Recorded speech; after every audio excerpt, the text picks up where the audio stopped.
Muito boa noite a todos, graça e paz, prazer mais uma vez estarmos aqui para pensar sobre esse tema tão importante que envolve a lei e a graça nas Escrituras. E a gente pode dar uma olhada com mais detalhes na lei, no Antigo Testamento, a questão da Torá em si, da instrução, do seu sentido, sua função, seu contexto, né, histórico, cultural, e como é que a gente observa a realidade da diretriz divina no Antigo Testamento e, ao mesmo tempo, a mão estendida da graça de Deus como um elemento que está junto. E aí, a gente agora vai entrar no Novo Testamento e, claro, a gente começa prestando atenção ao que nós encontramos em Mateus, especialmente no Sermão do Monte, no capítulo 5, quando nós vamos ver como é que Jesus vai tratar essa questão da lei. A gente deve se lembrar aqui que Mateus de 5 a 7, o famoso Sermão do Monte, quando nós temos Jesus ensinando e falando das bem-aventuranças ou as felicidades, como aparece ali, né? A palavra hebraica ashrei, que aparece traduzida para o grego como makarios, que tem o sentido de alguém que não só está feliz e satisfeito, mas que também é bem-sucedido. E claro, se você está pensando em alguém que está se apresentando como Messias, como rei davídico, e ele começa a dizer que bem-sucedido e feliz são aqueles que todo mundo já certamente vai ter uma expectativa de que eles vão fazer alguma coisa para derrubar o poder do Império Romano e restabelecer o reino de Davi. E aí Jesus começa a dizer uma série de coisas que o pessoal fica pensando, mas que história é essa de bem-aventurados que choram, bem-aventurados perseguidos por causa da justiça? E aparece uma série de elementos ligados à proposta do reino. E aí Jesus vai dizer na sequência, né, que quando a gente tiver essa incompreensão do sistema que envolve tanto os religiosos como esse mundo pagão, como é que a gente reage diante dessa intolerância? Que tipo de reação o povo de Deus tem que ter diante desse cenário ameaçador? A resposta de Jesus é ainda mais impressionante. A grande postura, entre aspas, de contra-ataque daqueles que são do reino, são ser sal da terra e luz do mundo. É curioso isso, né? Para o pessoal que estava acostumado a pensar que a gente resolve o problema dos romanos com espada, né? Quem sabe até cortando a orelha, a gente resolve isso de uma outra maneira, porque você sabe que no mundo a gente resolve as coisas com política, com dinheiro ou com arma, né? Jesus tem outras ideias. E aí ele diz, olha, diante disso vocês têm a função de fazer diferença pela qualidade de vida semelhante ao Pai, né? Por isso que os pacificadores serão chamados filhos de Deus, quer dizer, aqueles que fazem paz entre Deus e o homem e paz entre as pessoas, eles são chamados filhos de Deus, ou seja, eles têm a cara do Pai, são semelhantes a Ele.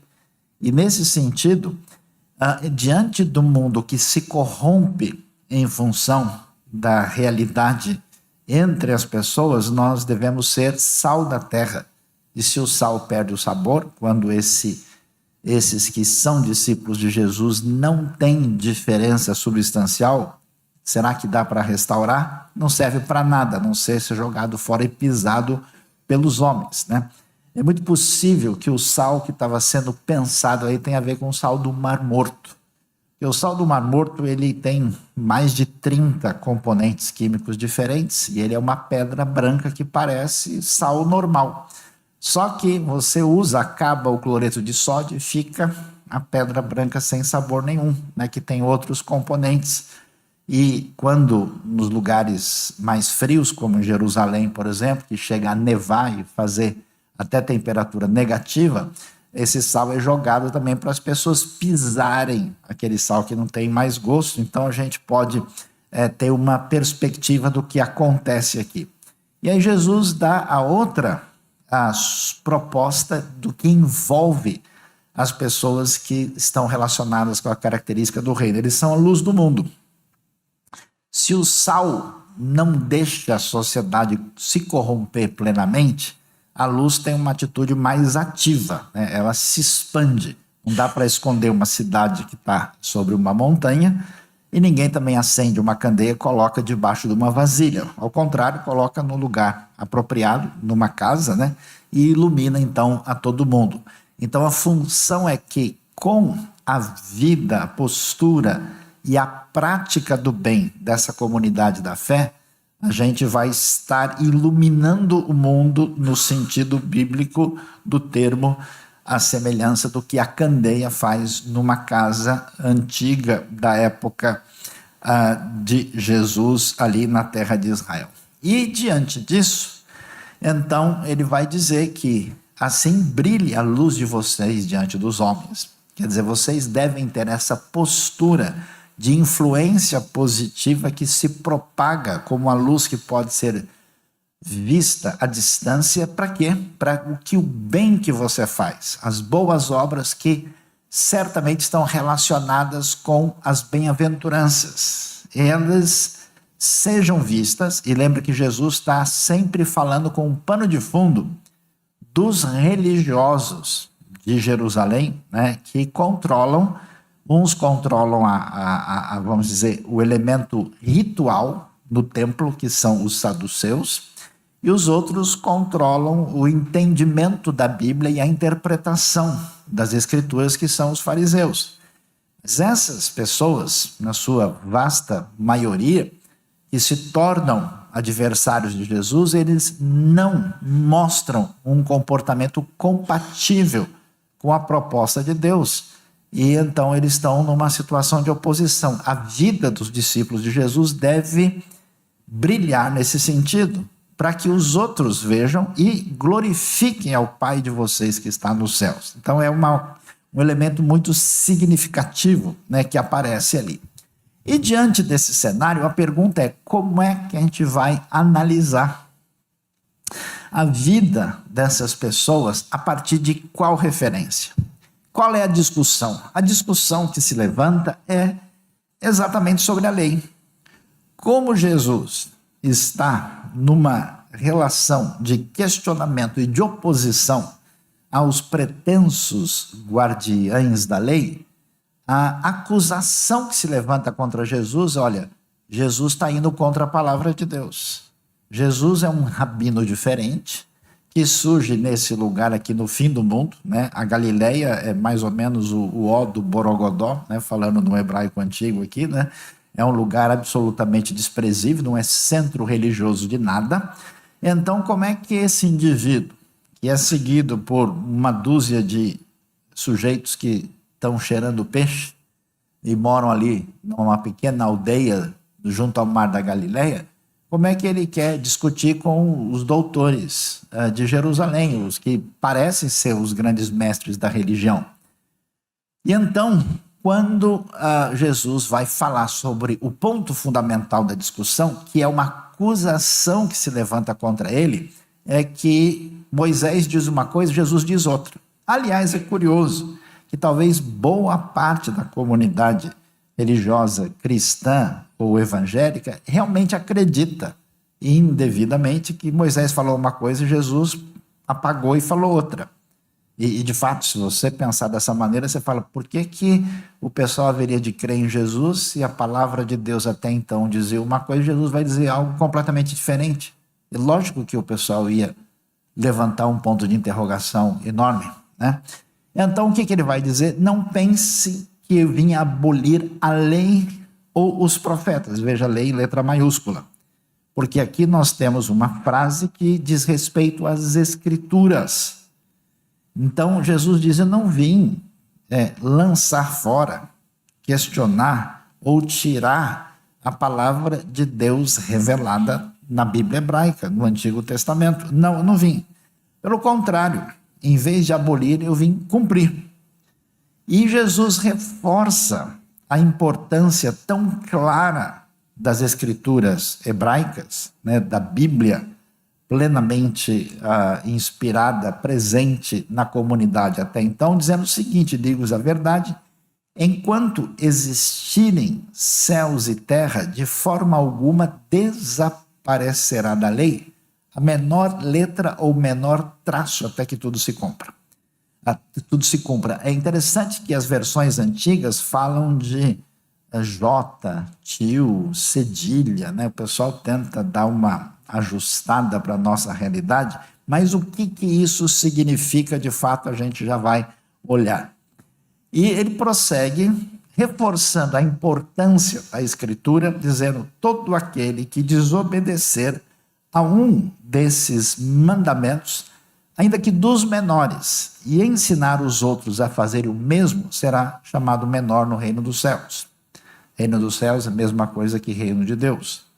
Mas todo aquele que praticar e ensinar esses mandamentos será chamado grande no reino dos céus. Então Jesus vai deixar claro que a lei, a revelação divina que nós temos nos 5 livros e na Bíblia como um todo, apesar de você ter toda a Bíblia hebraica, o centro que organiza tudo vem da lei, né? Onde nós temos aí toda a narrativa da criação, da queda, da redenção, da revelação da vontade divina, da libertação. Todos os livros históricos e até mesmo os profetas, eles vão gravitar em torno desse centro teológico maior. Importante perceber isso. Então, tudo que foi direção, orientação, mandamento de Deus lá, não está sujeito a qualquer tipo de mudança. E quem desobedecer terá prejuízo, e quem obedecer será chamado grande. E aí Jesus vai dizer um negócio muito forte, que a gente já vai ver: pois eu lhes digo que se a justiça de vocês não for muito superior à dos fariseus e mestres da lei, de modo nenhum entrarão no reino dos céus.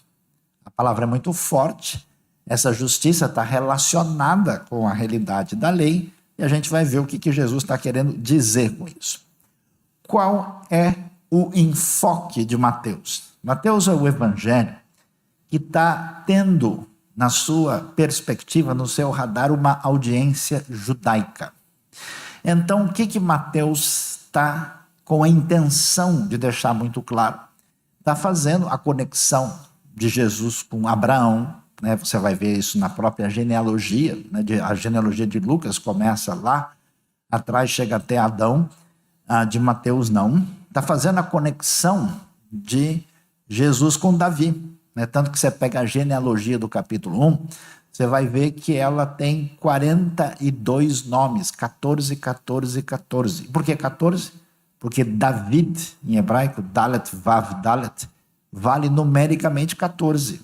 É 4, 6, 4. Então, o número 14 é apresentado ali como referência de 14 genealogias selecionadas, sendo que Davi fecha a segunda e abre a terceira. Tudo com a intenção de deixar bem claro: Jesus é o filho de Davi. Consequentemente, na mesma proposta de fazer essa conexão com o Antigo Testamento, Jesus é o novo Moisés.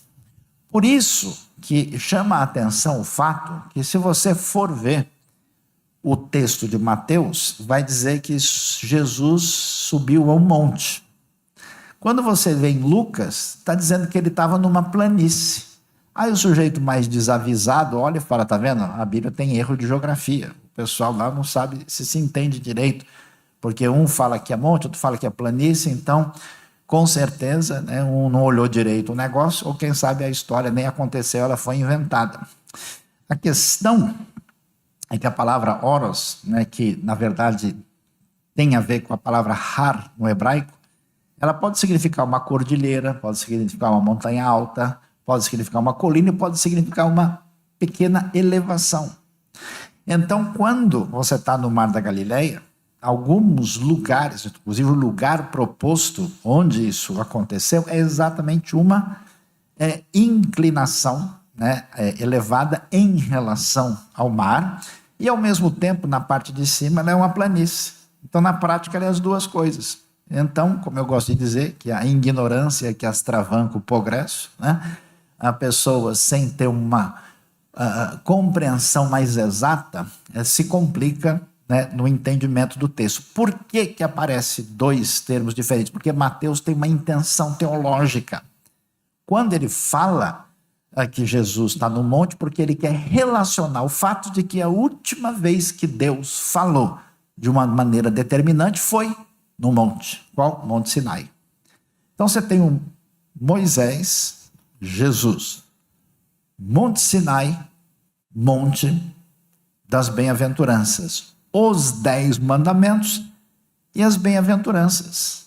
A conexão é muito nítida para mostrar para nós que Jesus está falando em sintonia com Deuteronômio 18. O Senhor haverá de levantar entre vocês um profeta semelhante a Moisés. E quem não ouvir este profeta será eliminado do meio do seu povo. Então, a autoridade é desse perfil. Então, a conversa é essa. Que tipo de ligação existe entre Moisés e Jesus? Num certo sentido, Jesus é o novo Moisés, falando da parte de Deus com plena autoridade, como falou Moisés. E aí a gente começa a entender o que está acontecendo com mais clareza aqui em Mateus. O súdito do reino é apresentado, como a gente viu, através das suas boas obras que glorificam o Pai, através dele ser sal da terra, que não se corrompe, impede a deterioração, apesar, e também pelo fato dele ser luz do mundo, ele é o cidadão da justiça. Jesus fala que a justiça, que já foi aqui mencionada 2 vezes, e da qual seus discípulos devem ter fome, né? Bem-aventurados que têm fome de justiça, e por cuja causa eles sofrem. Lembre que vocês serão perseguidos por causa da justiça. É interessante isso, não é perseguidos por causa da sua identidade religiosa, né? Vocês vão ser perseguidos porque oraram muito. Não, é por causa da justiça. Isso é o termo que aparece.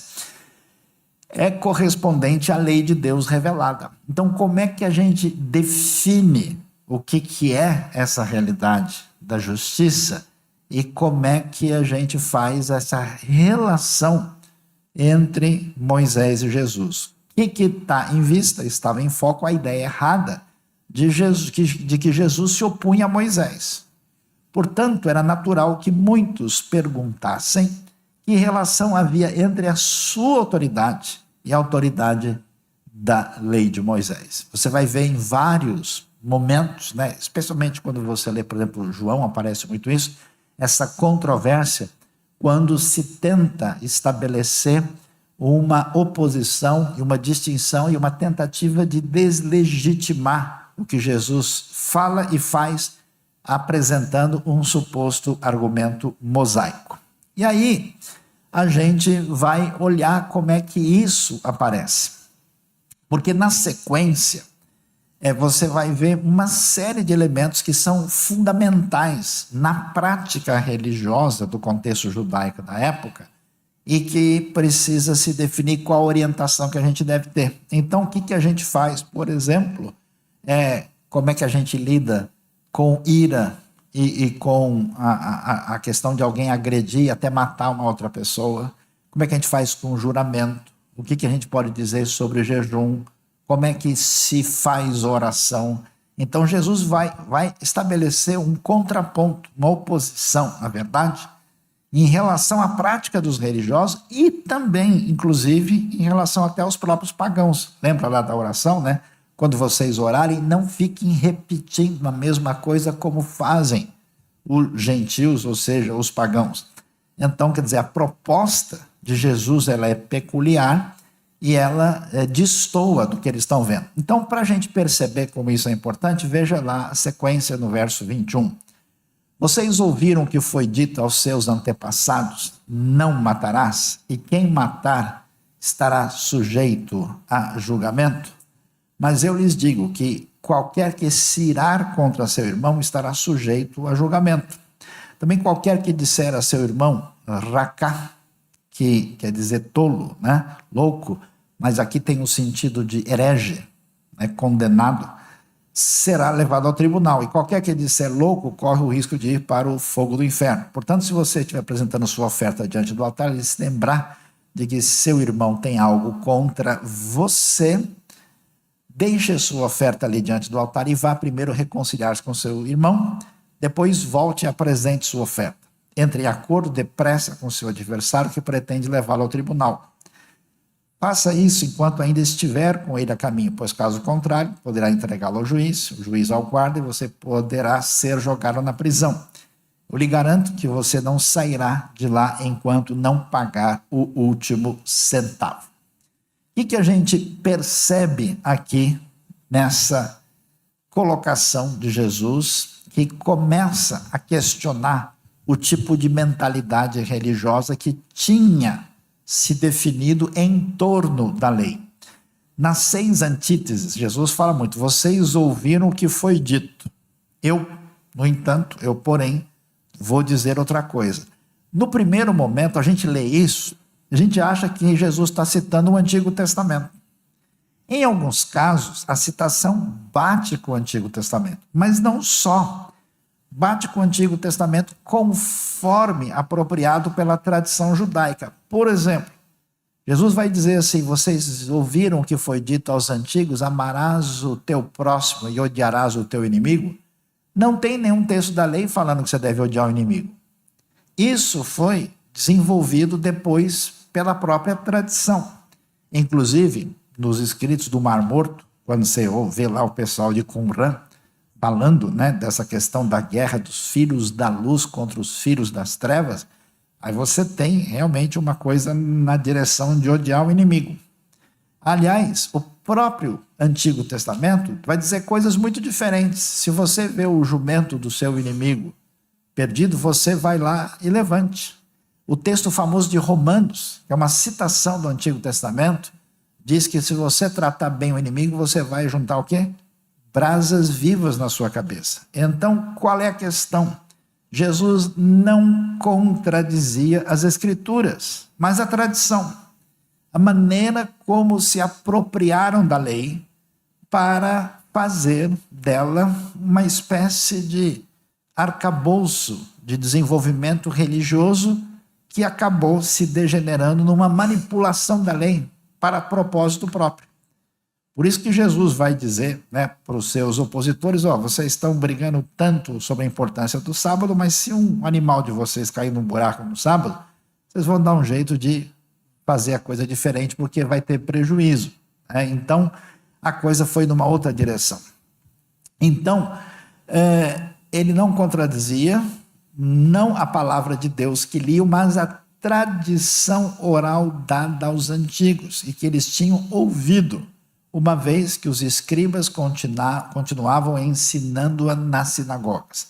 Você sabe que no contexto judaico tem um grande desafio com o fato, isso começa exatamente com a questão dos fariseus e se desenvolve depois na tradição rabínica, que é a seguinte: como a gente entende que a lei de Deus é referência para a nossa vida, nós temos 2 problemas a serem resolvidos. Primeiro, é entender o texto, é interpretá-lo.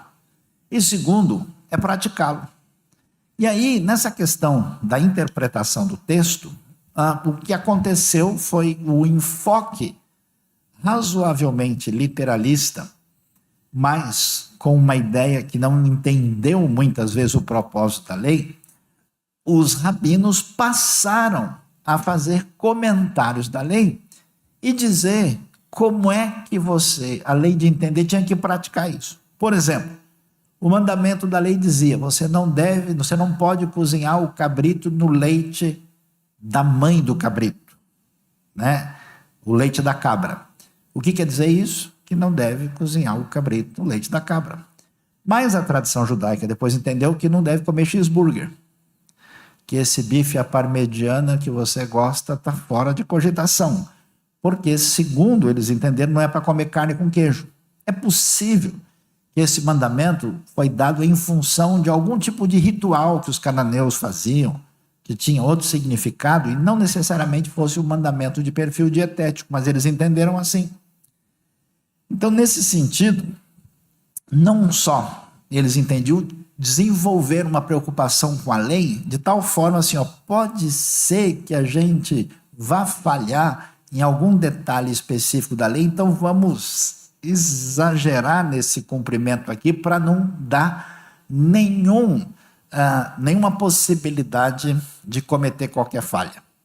Foi uma radicalização de interpretação em muitos casos, né? É como você vê, por exemplo, os judeus religiosos até hoje não podem apertar um botão de um elevador, não podem apertar ou acender uma luz, não pode usar o celular, não pode, porque não acenderás fogo no dia de sábado. Mas, curiosamente, ao mesmo tempo que ele não pode fazer isso, ele pode pedir para uma pessoa que não faz parte da comunidade para apertar o botão para ele, né? Porque aí ele não está apertando, né? Então, são coisas, maneirismos que se desenvolveram a partir dessa situação. Agora, veja que coisa interessante.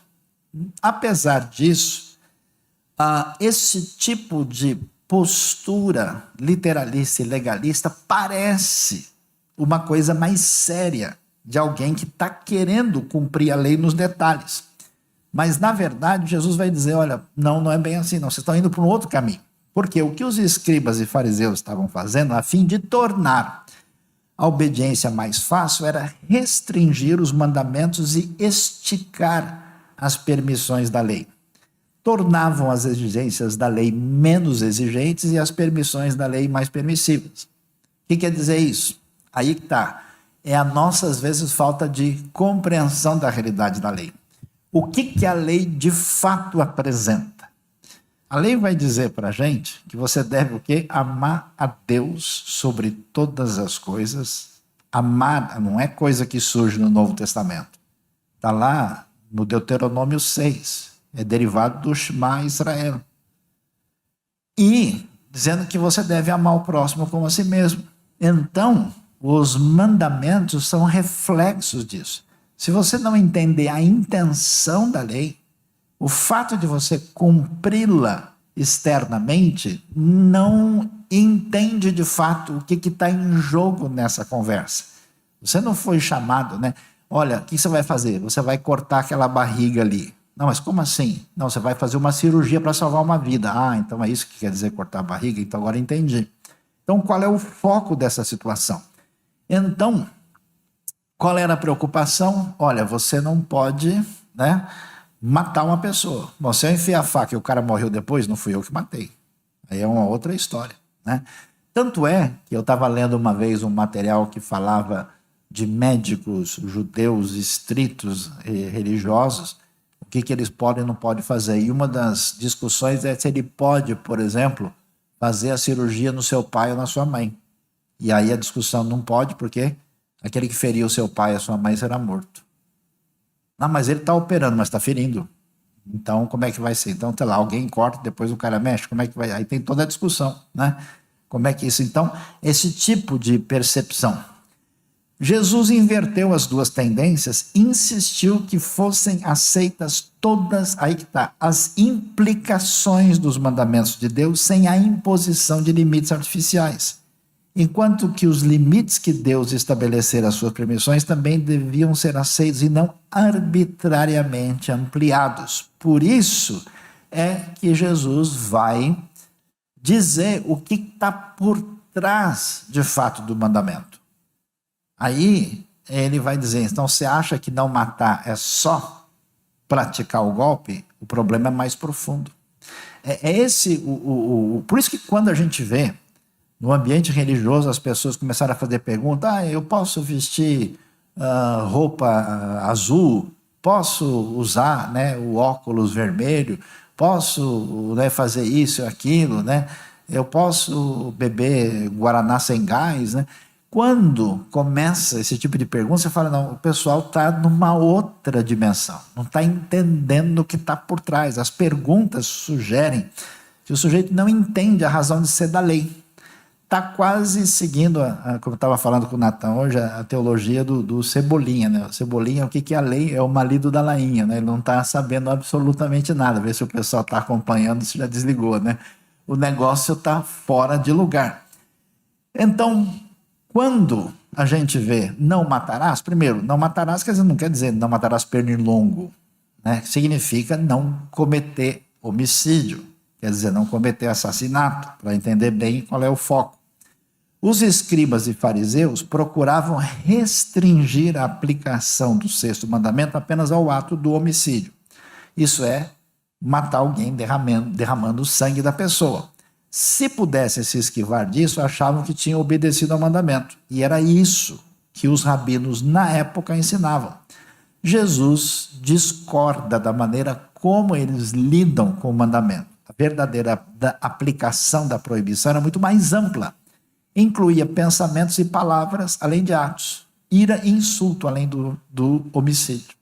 Isso é muito interessante, porque quando alguém lê o Sermão do Monte e observa tudo que Jesus fala sobre aquilo que está por trás do mandamento, que envolve, na verdade, a intenção, que é a raiz do problema, é muita loucura a pessoa ler aquilo e falar, não, graças a Deus, eu vou procurar ser fiel e obedecer a palavra de Deus. Se alguém ler aquilo e entender de verdade, ele cai de joelhos e diz, Senhor, tem misericórdia de mim. Eu estou perdido. Como assim? Porque a gente não enfiar a faca em outra pessoa, de modo geral, é razoavelmente fácil. Quer dizer, eu não posso garantir todo mundo, mas de modo geral, pelo menos é mais em contra disso, né? Só que você, né, ficar com raiva do indivíduo e querer que ele se exploda e que ele se arrebente, aí é outra história. Eu me lembro, muitos anos atrás, eu fui pregar numa igreja em São Paulo, eu deixei o meu carro estacionado perto do metrô. E o meu carro foi roubado. Acho que a pregação estava muito ruim, né? Acho que não funcionou muito bem.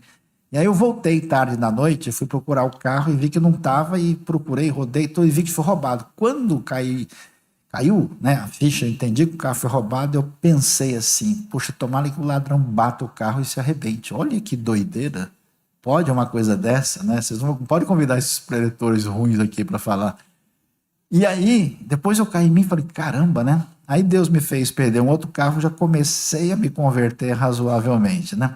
Então, quando a gente entende o cenário, a gente vai ver o que significa a ética do Sermão do Monte, e ela vai numa direção muito diferente do que a gente imagina, porque até mesmo na comunidade cristã a gente pensa o seguinte, Moisés trouxe a lei de Deus, essa lei é pesada e difícil, e Jesus facilitou tudo em 3 vezes sem juros e ainda deu um desconto de 20%.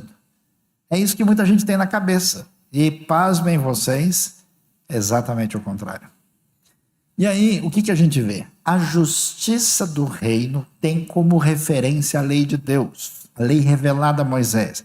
A justiça que não é sem parâmetro, não é a justiça subjetiva, não é uma coisa que alguém acha. Ele está conversando em cima da realidade de como é que a gente entende a palavra de Deus revelada lá atrás. Então, voltando, né? Ele vai falar do que? Não vim abolir a lei e os profetas, eu vim cumprir, presta atenção nessa palavra, e ele reforça a absoluta permanência e valor da palavra de Deus no Antigo Testamento. Você sabe que, historicamente, alguns grupos, por não entenderem isso, cometeram erro, né, de falar, não, olha, o Velho Testamento não serve para nada. O Velho Testamento, inclusive, tem um Deus irado e nervoso contra um Deus muito bondoso no Novo. Então, extirparam o Antigo Testamento. Alguns anos atrás, eu estive em outro país, dando um treinamento, eu me lembro do líder que estava ali me traduzindo, e ele disse, sabe, eu fico contente de ouvir o que eu vi sobre o Antigo Testamento, que eu sempre li e ficava com raiva, não entendo por que essas histórias estão aí e qual é o sentido delas, até que a coisa começou a clarear e ele foi mudando a sua percepção. E aí, qual é a importância disso? a lei não é abolida, a lei não é lançada fora, a lei não é diminuída. Jesus vem cumprir a lei, e significa, de fato, que ele nos dá o sentido da lei. Então vamos ver o que significa essa questão do cumprimento da lei. O verbo que é traduzido aqui por cumprir, que é o verbo no grego plerosai, tem o sentido literal de encher. E, portanto, ele indica que Jesus não está revogando a lei, mas o que ele está fazendo é uma exposição correta da lei. E assim ele a cumpre, no sentido de atingir, mediante palavras e práticas, o que realmente a lei está querendo dizer. Onde que ela quer chegar? Qual é o seu propósito? Qual é o seu foco? Então, o que ele está fazendo? Ele rejeita a interpretação superficial da lei dos escribas e a interpreta corretamente. Por isso que a questão que está envolvida entre Jesus e os religiosos é uma questão hermenêutica, é uma questão de interpretação, é uma questão do que significa, de fato, o que a lei está dizendo. Então, o propósito não é mudar a lei, nem anulá-la, mas aqui está a frase importante para a gente lembrar: revelar a profundidade do seu significado. O que Deus estava querendo dizer com isso. E quando você entende o cenário, contexto cultural onde é que o mandamento aparece, quando você entende que tipo de elemento está por trás de uma ordenança específica, e você percebe o princípio subjacente, você vai ver qual é a finalidade desse texto e por que ele está dizendo o que está dizendo. Então, Jesus afirma a permanência da lei até que seja cumprida e exige-se, aí que está a questão, que talvez vai ser um pouco pesada para nós, exige-se a obediência à lei dos cidadãos do reino de Deus. Isso é tão sério que aqui você vai poder dar uma olhada, né, o que Jesus realmente disse. Ele diz que não vai cair da lei, não vai ser tirado nem a menor letra, que é um iod, que é aquela vírgulazinha ali que ocupa meia linha, né, é a menor letra do alfabeto hebraico, e não vai falhar nenhuma diferença entre uma letra e outra. Está vendo? As duas letras ali são muito parecidas. Uma chama-se Beit, a outra chama-se Kaf. Qual é a diferença? O Beit tem um dentinho a mais.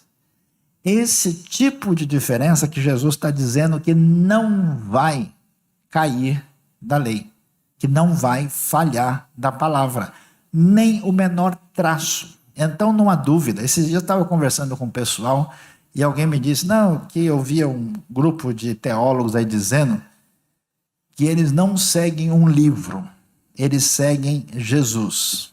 Eu falei, mas como? Jesus aparece no quarto para eles e fala as coisas? De onde é que eles arrumam? Ou será que é um outro indivíduo chamado Jesus que apareceu e está dando instruções, né? O Antônio Jesus da Silva, não sei. E o curioso é como é que alguém pode ter acesso ao que Jesus tem a dizer sem considerar o que está deixado para nós, a partir dos apóstolos, como palavra de Jesus. E a maneira como Jesus lida com a Escritura está muito clara aqui. Não vai ficar fora absolutamente nada. Nenhuma diferençazinha entre uma letra e outra. Então, nesse caso, a palavra de Jesus é muito clara que a lei permanece. E aí, a gente, então, prossegue e vai. Por que a ênfase na lei contra o que Jesus realmente está falando? Mais uma vez, para a gente lembrar, né? Quem desobedece os mandamentos, ensina os outros a fazer isso, uma indireta direta para os fariseus e religiosos da época, ele é menor no reino dos céus, e aquele que pratica e ensina é grande no reino dos céus. o que acontecia?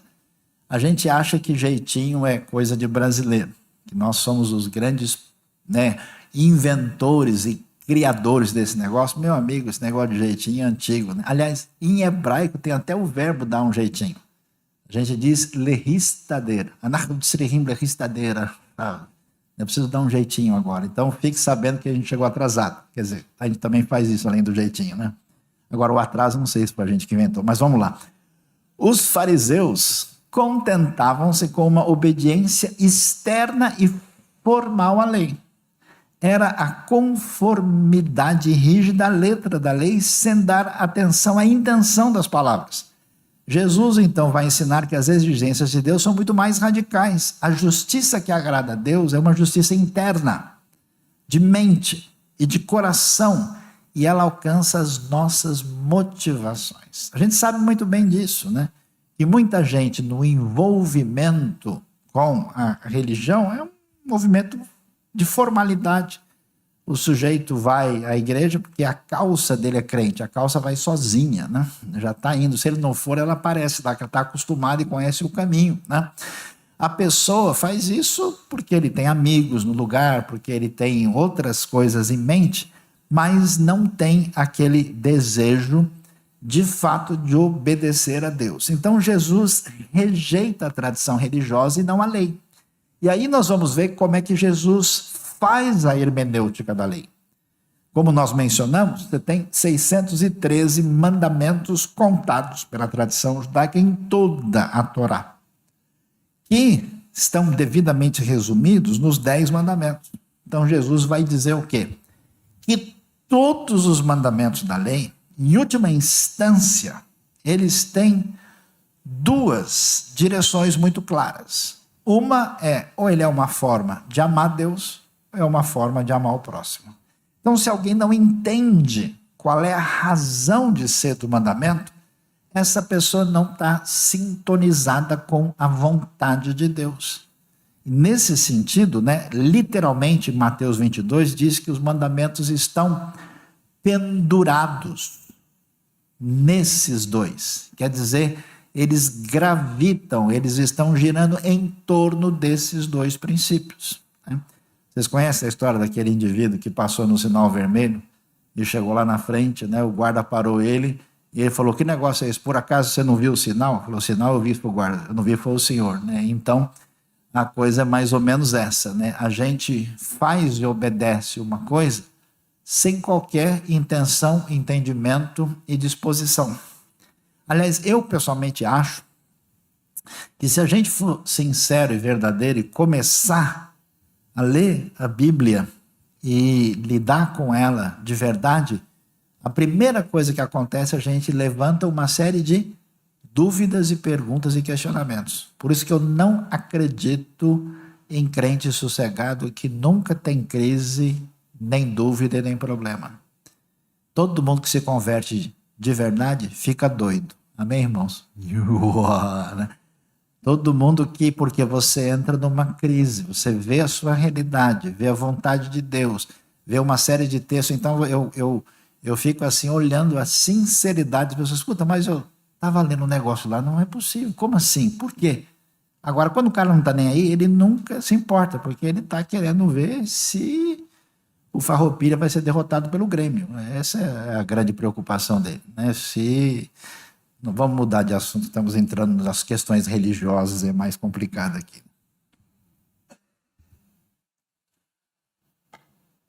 Então, a gente entende, o foco está aí. Mas, ao mesmo tempo, é curioso. A gente entende o foco, agora você entende a razão de ser do texto de Mateus 5,20. Lembra lá que a gente falou? Se a justiça de vocês não exceder, não ultrapassar dos escribas e fariseus, vocês não entram no reino dos céus. Por quê? Porque a ideia é a seguinte: se vocês de fato estão no reino e entendem a intenção da lei, a expectativa que Jesus tem dos seus discípulos é que eles vão manifestar a vontade de Deus expressa na lei na vida deles. Porque a última coisa que os fariseus e escribas fazem é obedecer à lei. Eles obedecem à letra da lei, manipulada com uma outra intenção que não é a vontade de Deus. Então, curiosamente, o que Jesus está dizendo é que só os discípulos dele que estão sintonizados com a realidade do reino é que entram no reino dos céus e que tem uma justiça que ultrapassa a suposta justiça dos religiosos que são teoricamente guardiães da lei. Acho que é melhor a gente mudar e começar a falar do Salmo 23, né? A coisa está ficando complicada para o nosso lado aqui. Mas, ao mesmo tempo, depois dessa conclusão do valor, da importância, da centralidade do valor, e a ideia é, Jesus está totalmente alinhado com Moisés, por isso que ele vai, por exemplo, em João, rebater os seus opositores, vai dizer, se vocês ouvissem a Moisés, ouviriam a mim. Vocês estão seguindo outras coisas, estão seguindo a tradição de vocês, que vocês desenvolveram e criaram. Mas quando a gente vai continuar lendo o Novo Testamento e chega, especialmente nas cartas paulinas, a gente fala, peraí, eu não estou entendendo direito. Então, qual é o problema da lei?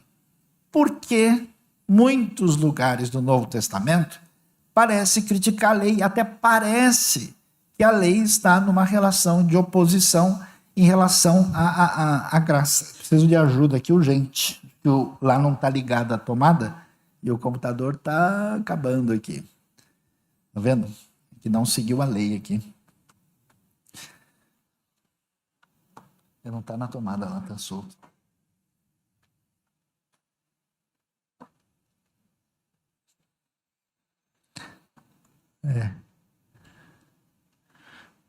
Vamos ver se conseguimos resolver, que estamos com alguns poucos porcentos aqui, só tem 10% em homenagem aos 10 mandamentos, né?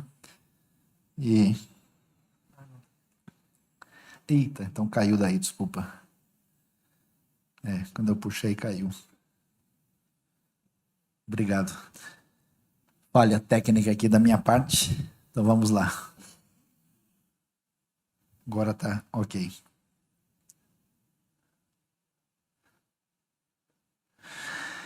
Então veja só, se de um lado a lei tem a sua importância e relevância tão grande, ao mesmo tempo o Novo Testamento vai ter uma preocupação enorme com uma coisa chamada legalismo, que é uma atenção muito extrema na lei e que aparece nos contextos, inclusive, que não tinham a ver diretamente com a realidade dos fariseus, mas que tinham uma influência desse tipo de... Então veja Colossenses, por exemplo, quando Paulo escreve para essa carta de uma igreja gentílica, que ele diz, portanto, não permitam que ninguém o julgue pelo que vocês comem ou bebem com relação a alguma festividade religiosa, ou a celebração das luas novas, os dias de sábado, essas coisas são sombras do que haveria de vir. A realidade, porém, encontra-se em Cristo. Não permitam que ninguém que tenha prazer numa falsa humildade e na adoração de anjos os impeça de alcançar o prêmio. Tal pessoa conta detalhadamente suas visões e sua mente carnal a torna orgulhosa. Trata-se de alguém que não está unido à cabeça, a partir da qual todo o corpo, sustentado e unido por seus ligamentos e juntos, efetua o crescimento dado por Deus. E prossegue, já que vocês morreram com Cristo para os princípios elementares deste mundo, por que, como se ainda pertencessem a Ele, vocês se submetem a regras? Não manuseie, não prove, não toque. Todas essas coisas estão destinadas a perecer pelo uso, pois se baseiam em mandamentos e ensinos humanos.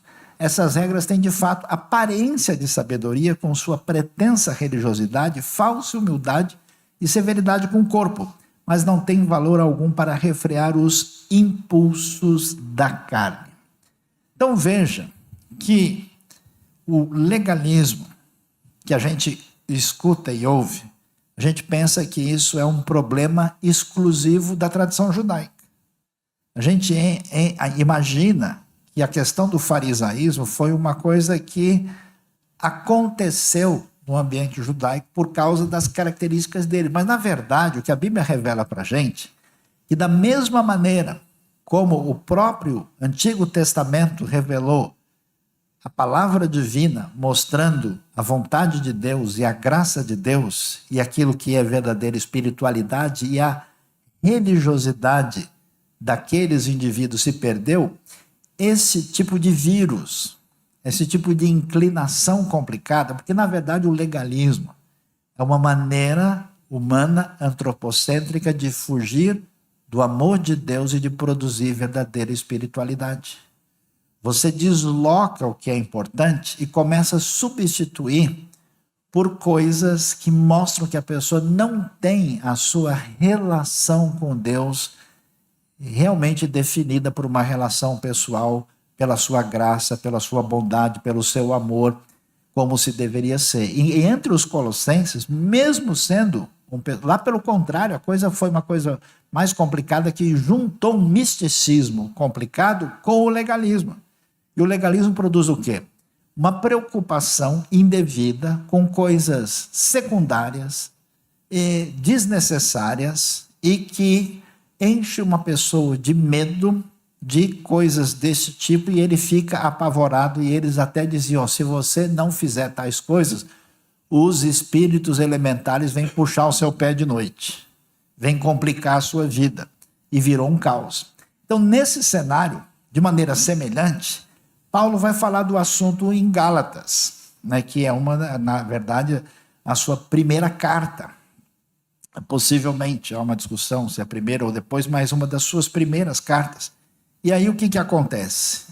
Eu acho muito curioso, se você olhar bem a carta aos Gálatas, lá você tem um problema de falta de obediência a Deus. Você tem o que é chamado de uma postura de anomismo, né? Existe lá as chamadas obras da carne em Gálatas 5. E ao mesmo tempo em que esse pessoal está com uma espiritualidade defeituosa, eles estão num legalismo. Parece que uma coisa é oposta à outra, mas não. Elas são sintomas da mesma doença. Então, o que ele diz? Ouçam bem o que eu, Paulo, lhes digo. Caso se deixem circuncidar, Cristo de nada lhes servirá.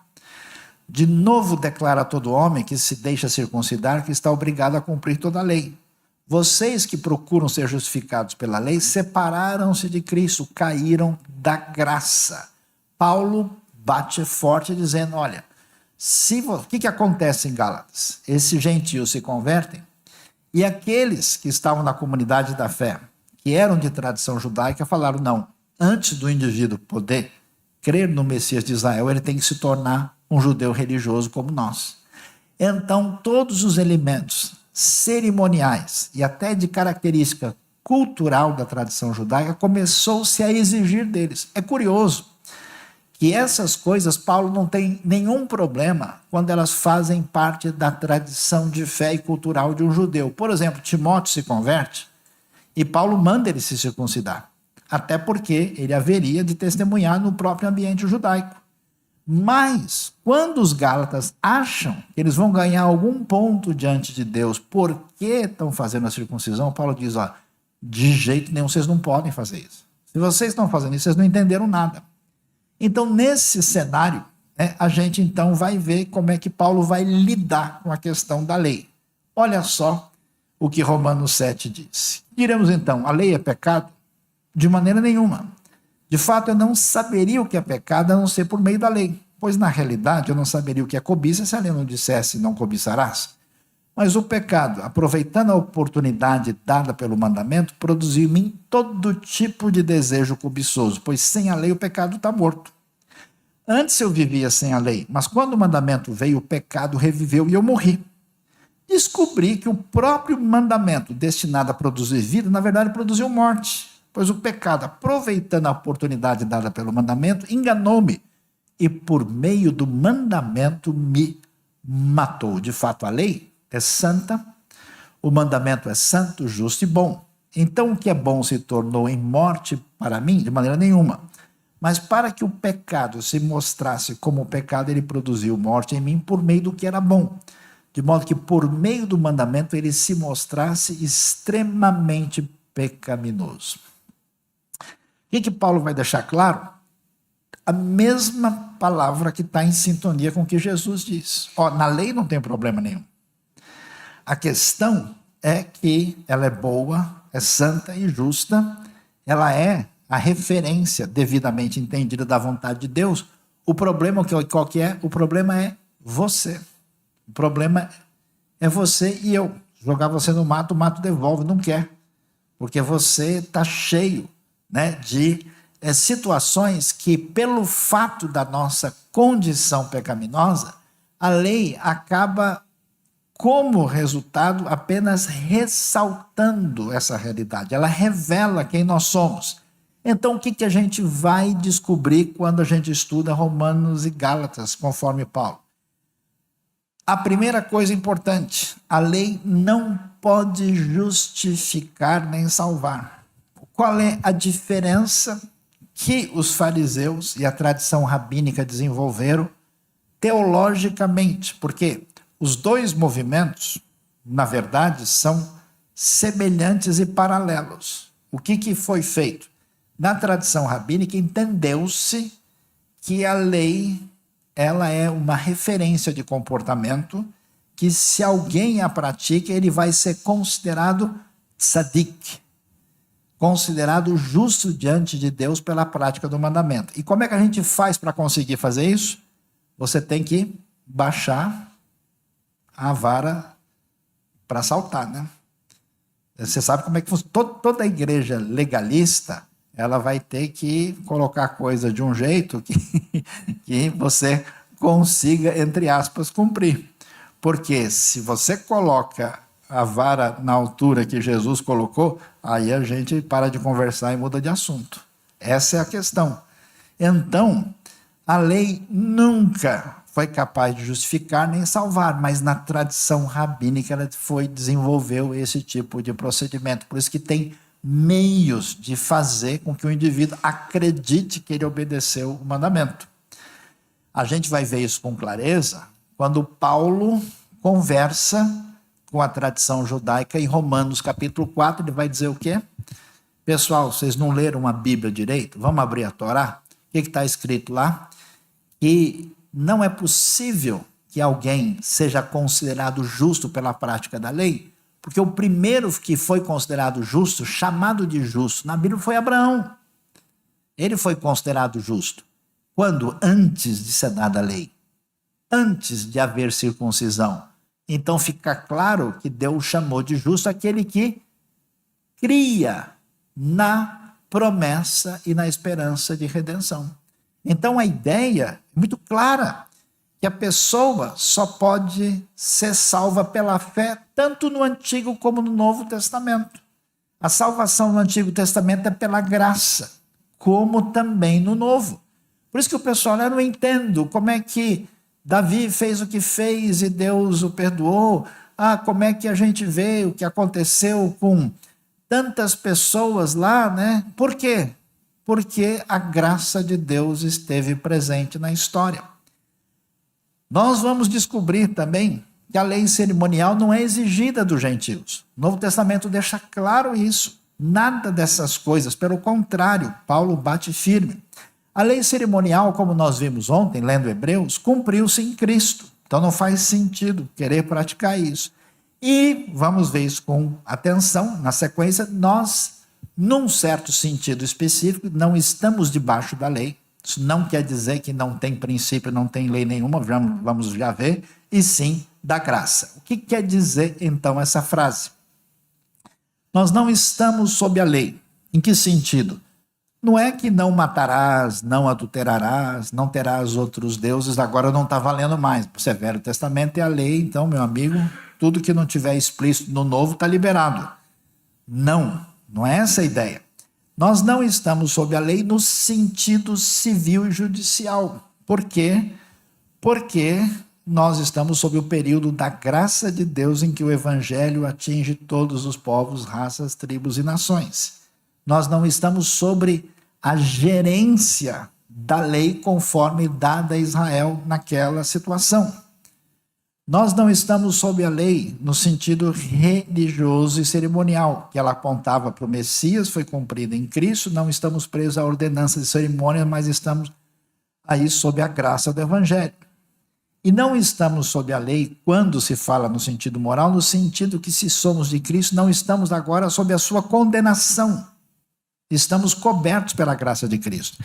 Então, por que eu não estou debaixo da lei no ambiente civil judicial? Porque eu não estou na teocracia de Israel do Antigo Testamento.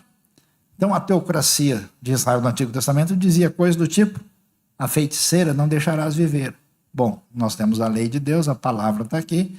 Então, agora, as igrejas evangélicas de Juí vão se reunir aqui e vão ver.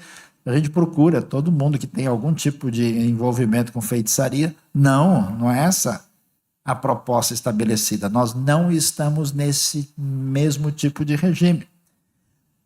A questão cerimonial é facilmente compreensível. E no sentido moral, aí sim está muito claro para a gente que ainda que os princípios morais e teológicos da lei tenham importância e relevância, nós não estamos debaixo da sua condenação, porque Cristo não só cumpre plenamente as exigências da lei, e a condenação da lei cai sobre ele e a sua justiça é transferida a nós, e nós não estamos debaixo da lei porque fomos cobertos pela graça de Cristo. Mas isso não quer dizer que a gente, que são os dois grandes problemas de pessoas que se apropriam do Antigo Testamento sem entender e começam a praticar cerimonialismo, ou até mesmo a tentar construir um tipo de sociedade baseado literalmente naquelas realidades que não estão levando em conta a revelação progressiva. E do outro lado, pessoas que dizem: olha, em Cristo o que vale é só o amor, não tem mais nenhum tipo de lei, porque nós estamos na graça, não tem lei nenhuma. Não é esse o sentido. Com certeza o Novo Testamento não ensina esse tipo de atitude. Então, diante desse cenário, a gente pergunta: o que Jesus espera dos súditos do reino? Como fica então a questão da lei? E aí a gente vai compreender aquilo que aparece como desfecho para nós. Pois eu lhes digo que se a justiça de vocês não for muito superior à dos fariseus e mestres da lei, de modo nenhum entrarão no reino dos céus. Como é que isso funciona? Esses discípulos de Jesus, eles é que devem mostrar a justiça da lei. E aí agora a gente vai ver que conexão extraordinária nós vamos ver no Novo Testamento. É a obediência profunda, a justiça que vem do coração e que só é possível naqueles em que o Espírito habita. Isso que é impressionante. Veja que quando você tem uma pessoa que tem a lei sobre ela, que é recebida a contragosto, como uma ordem que a gente foi obrigado a cumprir, a pessoa faz o possível, Eu tenho conversado com muita gente na minha vida que diz o seguinte: não, mas e se eu fizer isso, se eu for num lugar e beber, mas não me embriagar, eu vou ser condenado? E se eu for lá em tal ambiente, mas não entrar de cabeça, só ficar ali, tudo bem? Você vê que a cabeça da pessoa é quão mais longe de Deus eu posso ir e ainda assim não ter nenhum prejuízo. É uma cabeça totalmente desorientada, Quando a pessoa é atingida pela graça de Deus, porque a justiça que vem da graça, ela é irmã da gratidão, Ela é uma vontade de agradar a Deus, porque Deus amou e perdoou. O que essas pessoas fazem? O que os cristãos verdadeiros na história fizeram? Eles entregaram a vida para o Evangelho. Às vezes a pessoa fala: não, me diz uma coisa, você acha que o cara é fiel mesmo quando ele entrega o dízimo? Que dízimo? Você acha que você entregou o dízimo, pagou a mensalidade do Clube Celestial, que eu vou bater palma e dar uma estrelinha para você? Você ficou maluco? Que história é essa? Quem não renuncia tudo quanto tem não pode ser meu discípulo. O dízimo é uma maneira de contribuir para a expansão do reino de Deus. Você acha que você paga a mensalidade do Clube Celestial, lê um salmo antes de dormir e aparece na igreja no domingo que você é o grande rei da cocada preta evangélica? Você ficou doido. Quando alguém realmente é atingido pela graça e pelo perdão de Deus e ama a Deus, essa pessoa quer abraçar o mundo, quer evangelizar o planeta, quer servir a Deus de maneira plena. ele se entrega. Por quê? Porque a coisa veio do coração. Ele troca os sonhos dele pelos sonhos de Deus. Porque o Espírito é que causa isso. E aí, é por isso que a entrada no reino é impossível sem a justiça superior à dos fariseus. Essa justiça é evidência da verdadeira fé. Porque o que acontece? Agora a gente volta lá para a lei lá atrás. Como e quando que a lei foi dada? Lá no Sinai com Moisés. Onde é que a lei foi dada? Nas tábuas. Tábuas de pedra escritas pelo dedo de Deus. O que deve ter sido aquilo? Uma doideira. Fico pensando às vezes como é que foi esse negócio. Imagina só a experiência dessa glória divina. Pois é, agora o que a Bíblia diz? Que essa lei que foi colocada lá, a partir da nova aliança profetizada em Jeremias 31, agora a lei que estava lá foi escrita em tábuas de carne no coração. Quando alguém entra no reino e tem nova vida, surge uma coisa que não existia antes: a vontade de agradar a Deus. Por isso que a gente fica doido. Porque você é ruim, você não vale nada, e Deus mesmo assim gosta de você, né? Você é frágil e limitado, e aí você começa a perceber: caramba, eu agi, eu pensei, eu reagi dessa maneira, mas eu tenho vontade de agradar a Deus. Como é que eu lido com essa situação? E surge esse santo conflito, que é um caminho por meio do qual Deus vai dando um jeito na gente, na nossa jornada. Então, 2 Coríntios 3:3 fala das leis em tábuas de carne. Hebreus 8:10, leis na mente e no coração. Olha lá, Romanos 13:8, quem ama o próximo, esse cumpre a lei, porque essa é a realidade. Então vamos ver, né, no desfecho aqui, Hebreus 8. Agora, porém, o ministério que Jesus recebeu é superior ao deles, assim como também a aliança da qual ele é mediador é superior à antiga, sendo baseada em promessas superiores, fazendo o contraste, né, da aliança sinaítica mosaica com a nova aliança, que é, digamos, a aliança ligada à lei, versão 2.0. É o upgrade aí da aliança. Pois se aquela primeira aliança fosse perfeita, não seria necessário procurar lugar para outra. Deus, porém, achou o povo em falta e disse: estão chegando os dias, declara o Senhor, quando farei uma nova aliança com a comunidade de Israel, com a comunidade de Judá. Não será como a aliança que fiz com seus antepassados, quando os tomei pela mão para tirá-los do Egito, visto que eles não permaneceram fiéis à minha aliança, eu me afastei deles, diz o Senhor. Esta é a aliança que farei com a comunidade de Israel depois daqueles dias, declara o Senhor. Porei minhas leis em suas mentes e as escreverei em seus corações. Olha que bonito, serei o seu Deus, o Deus deles, eles serão o meu povo. E lembre-se, isso vai acontecer num contexto de Israel mesmo, mas Israel tem a função sacerdotal que exerce na história de ser bênção para as nações, desde que Deus falou lá para Abraão. Então essa oliveira vai ter o enxerto de gente de toda a terra. E mesmo assim, eles demoram para entender isso, até que na redenção final você tem o corpo de Cristo completo, com judeus e gentios alcançados pelo Deus de toda a graça. Por isso, olha que coisa: ninguém mais ensinará ao seu próximo nem ao seu irmão: conheça o Senhor, porque todos me conhecerão, desde o menor até o maior. Essa é a diferença que você percebe na pessoa que, de fato, recebeu o Espírito e está em sintonia com a vontade de Deus, essa questão que ela busca conhecimento de Deus espontaneamente, porque eu lhes perdoarei a maldade e não me lembrarei dos seus pecados. E nesse sentido, Deus não está deixando de lado a aliança com Noé. Ela permanece do jeito que ela estava. Ele nem está refazendo a aliança davídica.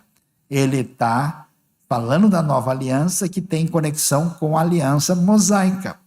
Por isso ele diz, chamando nova essa aliança, ele tornou antiquada a primeira, essa aliança específica, que se tornou antiquado e envelhecido, está a ponto de desaparecer.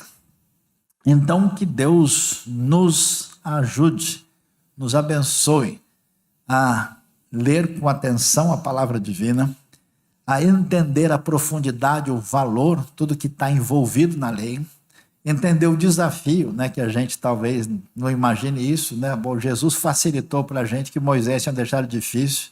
Sinto dizer que, na verdade, a exigência para nós vai muito além do que a gente imagina, e graças a Deus pelo poder do Espírito e da graça que permite que essa realidade de Deus estoure em nosso coração, e um milagre extraordinário, né? Eu me lembro da história tão impressionante daquele irmão moraviano, que ao descobrir que seria muito importante evangelizar um contexto onde o pessoal era de maioria islâmica e não havia condições dele ir para lá, aí ele teve uma ideia.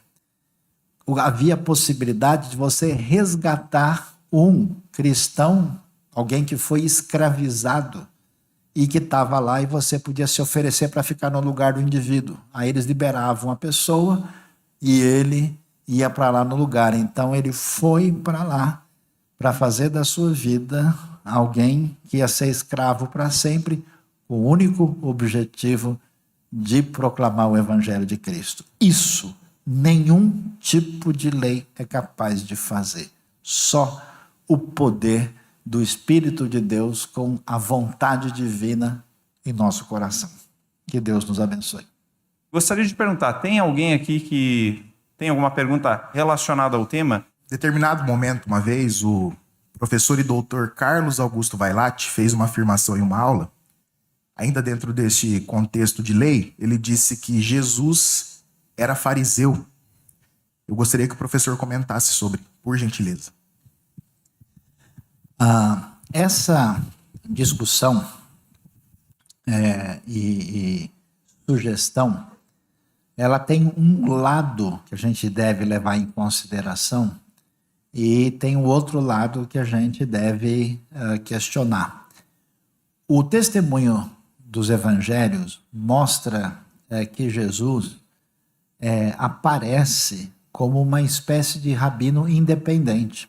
Jesus não faz parte de nenhum tipo de confraria. É verdade que as evidências estabelecem nitidamente que Jesus está agindo em função do que se espera da tradição judaica de modo geral. Tanto é que, por exemplo, quando ele vai iniciar seu ministério aos 30 anos, era isso que se imaginava. Você não tem a expectativa de alguém no contexto judaico da época comece a ensinar antes dos 30. Então faz sentido, Jesus faz isso. Jesus no Shabat está na sinagoga, ele vai ler a palavra divina. Os judeus têm uma maneira de organizar os seus cultos, que permanece até hoje, de dividir o estudo da lei em 52 parashot, que são leituras da lei dividida em 3, 4 capítulos, acompanhadas de textos, que cada um desses textos é chamado a Haftarah, que acompanha. Então, por exemplo, quando Jesus está na sinagoga lá em Nazaré e abre Isaías 61, ele está lendo, digamos, a Haftarah, ligada à Parashá da semana.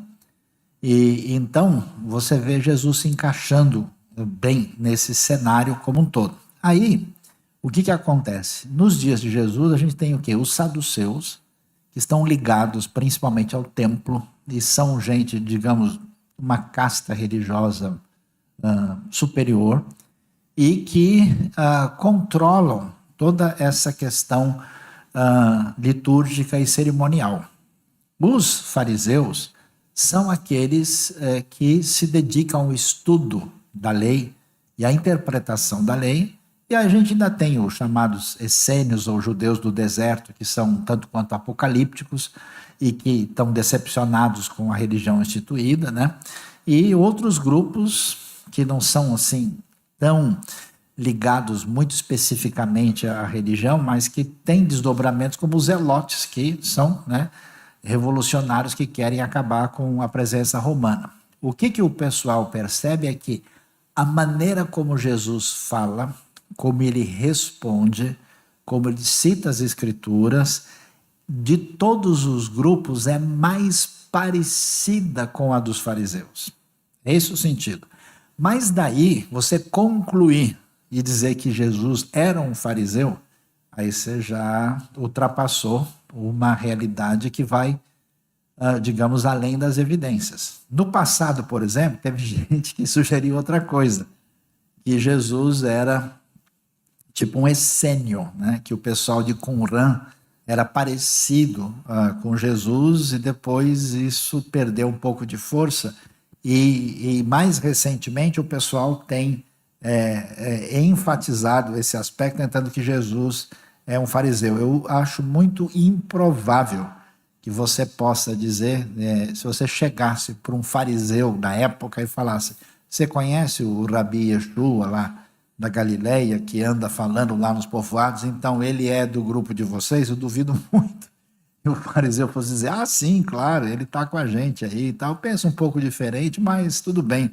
Eu acho que não, até porque Jesus destoa, né, muito, e grande parte dos seus conflitos é com os fariseus, o que sugere uma proximidade, mas ao mesmo tempo um distanciamento bastante significativo.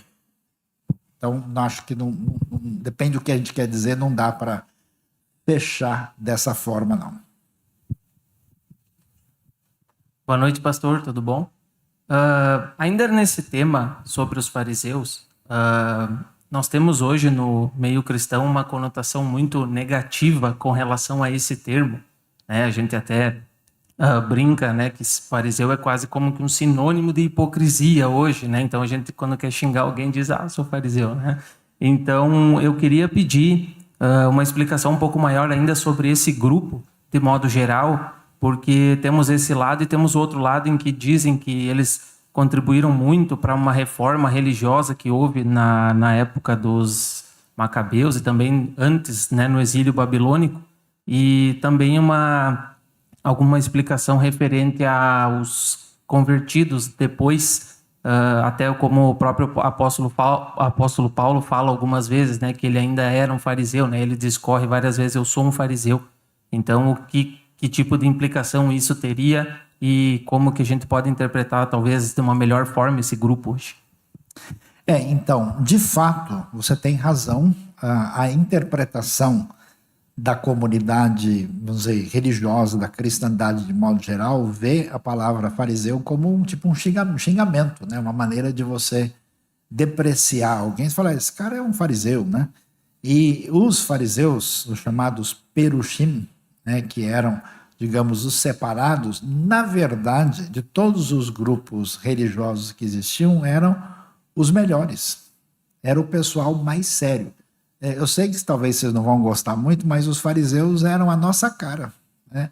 Era um pessoal que estava sempre indo para a reunião religiosa toda semana, era um pessoal que estava estudando a Bíblia direto, que estava decorando versículos. Vocês conhecem alguém parecido com isso, né? E tentando interpretá-los. A questão que os fariseus são criticados, principalmente no Evangelho de João, mas também nos outros evangelhos, exatamente porque deles é que se esperava o melhor. Essa é a razão que você tem a crítica. Então, quando você vê uma das coisas mais extraordinárias da Bíblia, e que falta em muitos livros religiosos, especialmente os nossos, é a autocrítica. Então, apesar, né, de a Bíblia dizer: Deus escolheu e agir na história de Israel e chama esse povo de seu povo como um tesouro particular, peculiar, os profetas criticam fortemente. Deus puxa a orelha de Israel, Deus puxa a orelha de Judá, e então isso também vai acontecer no contexto dos próprios discípulos da igreja primitiva. E a gente também não presta atenção. Quando você lê o livro de Atos, você vai ver que a maioria dos que se convertem são fariseus, porque os fariseus estavam mais ligados ao estudo da Bíblia e à tentativa da interpretação. Então, não é só o caso de Nicodemos, a gente vai ver, né, outros que se convertem. Agora, quando nós temos a questão de Jesus conversando com alguns deles, aí você vê esse embate hermenêutico e a crítica que Jesus apresenta. Mas, de fato, a gente faz um caminho meio perigoso, né? Você faz uma generalização de que como toda a realidade da tradição farisaica fosse representada por aqueles indivíduos.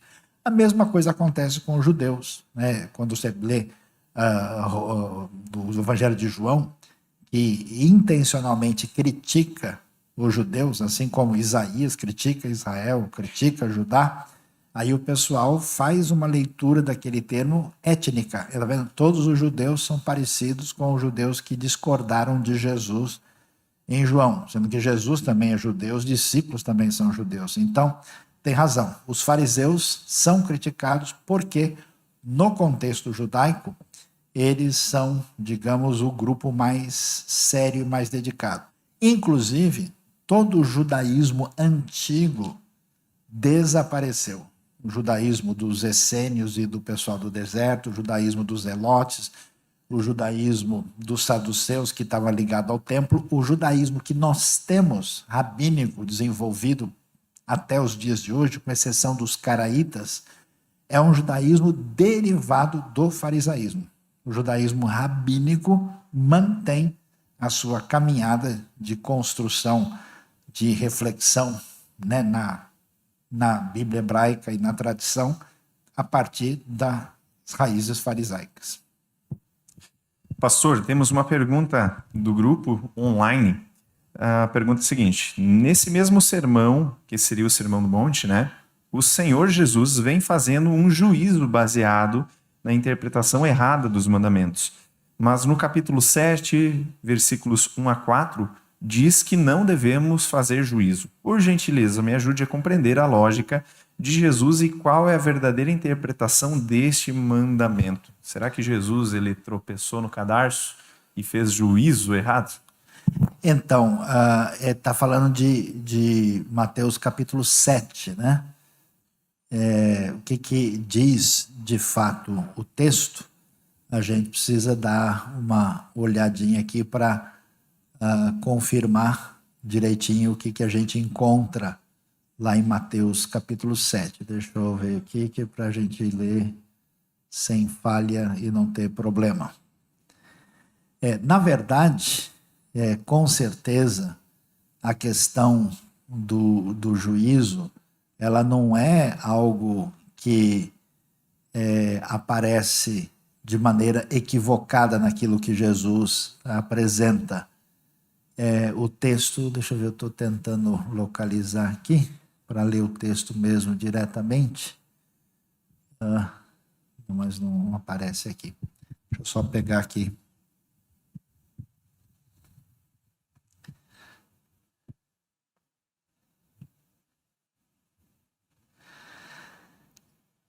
Com certeza, a questão não é o julgamento indevido, o julgamento em si, mas o julgamento equivocado, né? Porque quando a gente lê Mateus capítulo 7, né, o que encontramos lá? Não julguem para que vocês não sejam julgados, pois da mesma forma que julgarem, vocês serão julgados, e a medida que usarem também será usada para medir vocês. Por que você repara no cisco que está no olho do seu irmão e não se dá conta da viga que está em seu próprio olho? Como você pode dizer ao seu irmão, deixe-me tirar o cisco do seu olho, quando há uma viga no seu? Hipócrita, tire primeiro a viga do seu olho, e então você verá claramente para tirar o cisco do olho do seu irmão. Quando a gente lê um texto bíblico, é sempre muito importante para entender, ver o que está em vista aqui. Então é muito comum a pessoa ler o texto como se o texto fosse uma afirmação generalizada sobre um assunto sem o contexto envolvido. Jesus claramente, no Sermão do Monte, está principalmente confrontando a maneira dos seus opositores religiosos. E o que produz aquele tipo de legalismo que esse pessoal tinha? Exatamente uma postura de juízo inadequado. Inclusive, a ideia é que você deve fazer o julgamento de acordo com a reta justiça. Jesus não está dizendo que ninguém pode criticar ninguém, que não existe parâmetro para a gente poder dizer se uma coisa está certa ou errada, porque isso é o uso popular que nós temos hoje, né? Olha, o fulano fez isso, mas quem sou eu para julgar? Veja que 1 Coríntios, Paulo vai dizer, escuta, você viu o que está acontecendo no meio de vocês?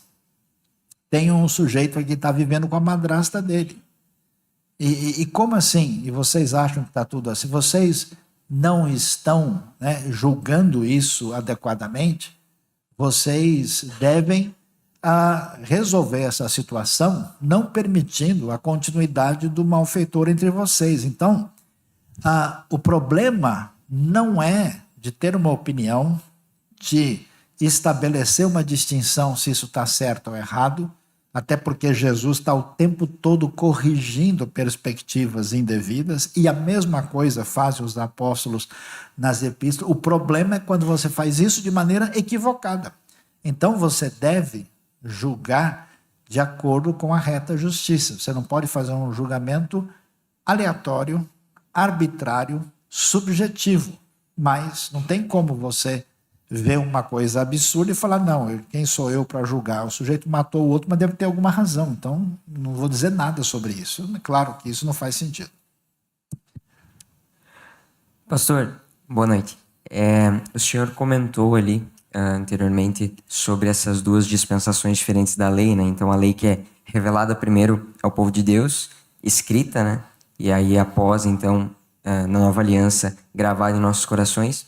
O senhor poderia também comentar um pouco, explanar um pouco sobre como isso funcionava num período anterior à lei escrita? Talvez no período dos patriarcas, como isso funcionava antes então da lei escrita e antes inclusive da habitação do Espírito Santo? Então, o texto bíblico não apresenta a realidade de que, bom, primeiro não tem como a gente falar sobre a lei no tempo dos patriarcas, que ela vem depois dos patriarcas, né? Você tem uma ideia de uma revelação de Deus e uma aliança de Deus que ele vai fazer com Abraão, com seus descendentes, e a gente tem uma certa distinção em quem está nessa aliança e quem não está. Mas não aparece a ideia de uma obediência a Deus por uma ação do Espírito. Na verdade, você tem uma descrição de uma ação do Espírito de Deus limitada, parcial, no Antigo Testamento, para funções e propósitos específicos da parte de Deus.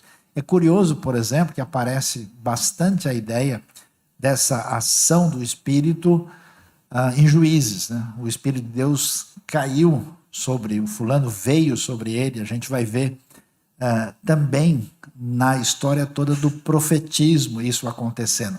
Mas não tem a ideia de que o Espírito está agindo de maneira permanente. O que você tem é a definição da vontade divina na aliança, na lei, e que aqueles que seguirem essas diretrizes de Deus serão abençoados, os que romperem terão desdobramentos negativos em relação a isso, e a história do Antigo Testamento vai mostrar que, de modo geral, o povo todo é reprovado. A gente não há um caminho que chegue na obediência. Na verdade, o povo vai falhando o tempo todo e Deus vai interferindo, impedindo a derrocada total. Até que se fecha essa situação ao ponto que o único justo que vai surgir na história é o próprio Jesus, e a partir dele outros justos vão surgir em função da realidade da nova aliança. Isso fica claro nos profetas, que começam a falar de uma espécie de ideia de que a era messiânica vai chegar com a ação diferenciada do Espírito. Por isso que Jesus, quando está na sinagoga de Nazaré, ele vai lembrar de Isaías 61, para dizer: o Espírito do Senhor está sobre mim. E ele me ungiu exatamente para trazer toda libertação, bênção, cura, porque o reino chegou. E vale a pena lembrar daquilo que é tão importante em Joel 2, versos 28 a 32, quando o pessoal é abençoado por Deus depois da praga de gafanhotos, e eles vão ter agora o quê? Trigo, vinho, e os celeiros cheios. E aí Joel diz: vocês acham que isso é bênção mesmo? Que agora, né, que vocês vão estar com as condições de suprimento resolvidas, vocês não viram nada. Bênção mesmo é quando o Espírito Santo for dado, derramado sobre todo tipo de pessoa, homens e mulheres, velhos e novos, e até sobre escravos, servos, né? Por isso que quando chega o Pentecoste, isso é reforçado lá. E no mundo antigo, as pessoas imaginavam assim, pessoas especiais, geralmente poderosos, né, de destaque, homens sagrados ou reis e monarcas, essas pessoas têm um acesso diferenciado diante de Deus. Eles têm acesso, eles são meio divinos, ou são divinos inteiros, ou têm algum poder espiritual maior. Então, quando você chega no Pentecostes, você tem o que a gente chama de a democratização do Espírito Santo. Ele cai sobre todo tipo de pessoa, que traz uma espécie de igualitarismo na comunidade da fé, na sua relação diante de Deus. Então, nesse sentido, a nova aliança é extraordinária. Ela traz para nós uma dimensão da realidade, da presença, da habitação e do poder do Espírito que não tem igual anteriormente. E é exatamente tudo que acontece desde que Jesus vai e promete o Consolador e o Conselheiro, acontece pela ação e pelo poder do Espírito. A obra de Deus, a expansão, a conversão, tudo é pela ação do Espírito. Então nós não temos isso na antiga aliança. Por isso que temos uma plenitude, né, com a vinda de Cristo Jesus e do Espírito na nova aliança. Talvez teu contato com a cultura dos judeus possa ajudar. Qual é a preocupação dos judeus hoje com missões? Assim? Eu falo porque os muçulmanos têm isso muito sério, né? De converter outros ao Islã. E eu ouço muito pouco sobre isso em relação aos judeus, né? Aquela responsabilidade que eles teriam perante Deus, né? Então, o judaísmo atual, ele não faz nenhum tipo de proselitismo. É interessante isso, porque na época de Jesus isso acontecia. Lembra, Jesus até fala, vocês, escribas e fariseus, que até atravessam terra e mar para alcançar um prosélito. E, na verdade, nos tempos de Jesus, você tinha muita gente convertida ao judaísmo. Porque o que acontece?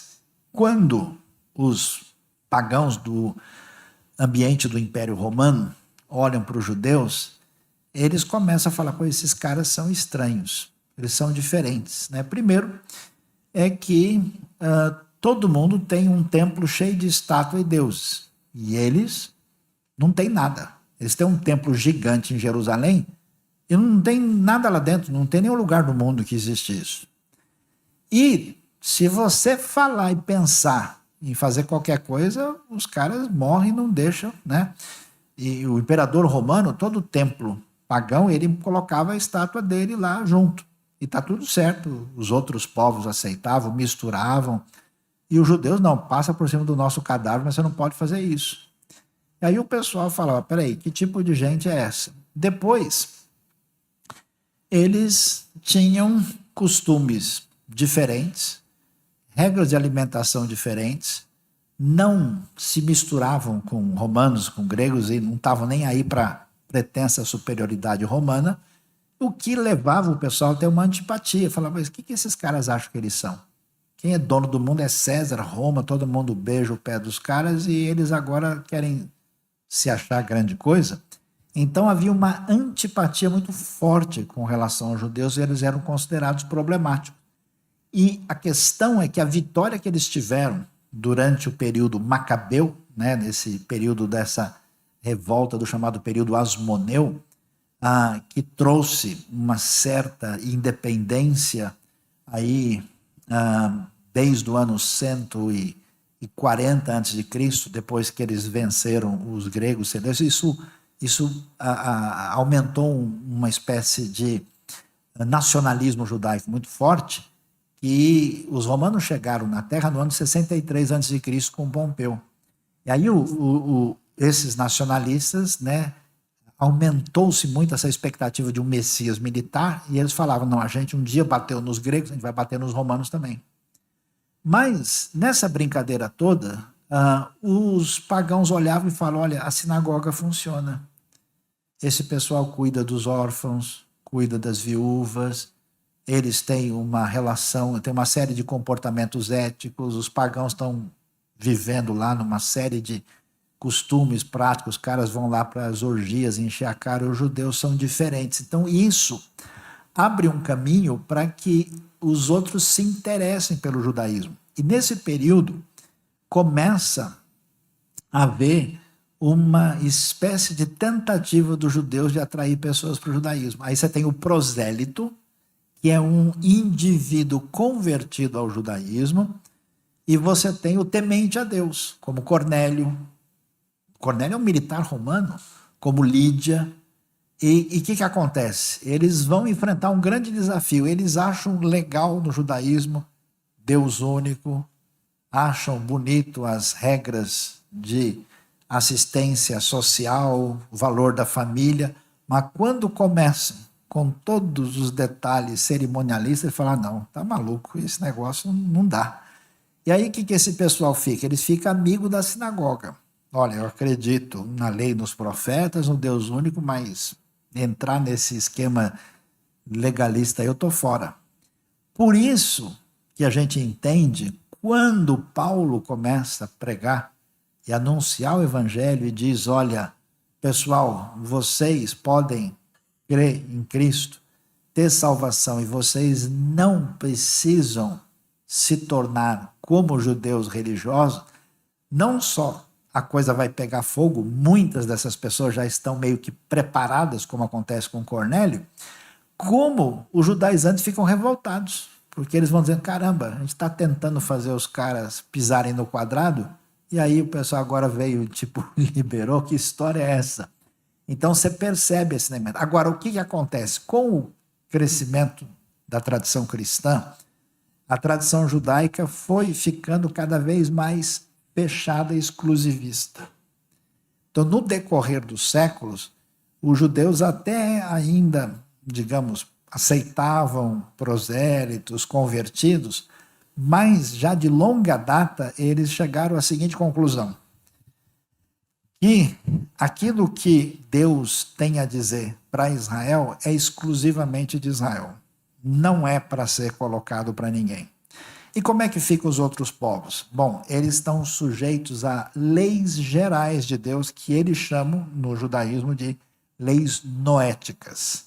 São 7 leis básicas, você não adulterar, não matar, que são fundamentais, mas nenhum não-judeu precisa circuncidar, precisa guardar Shabat, precisa fazer essas coisas.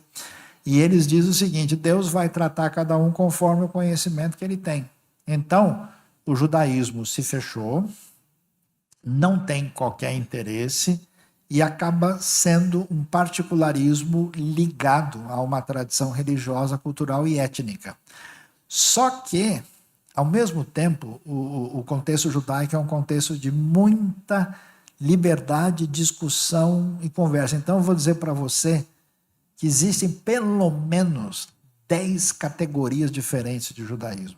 E dentro de cada uma delas tem muitas subdivisões. Então você vai encontrar até mesmo um judeu secular, totalmente secular, que diz, nem sei se Deus existe, mas os princípios da lei são válidos para a vida.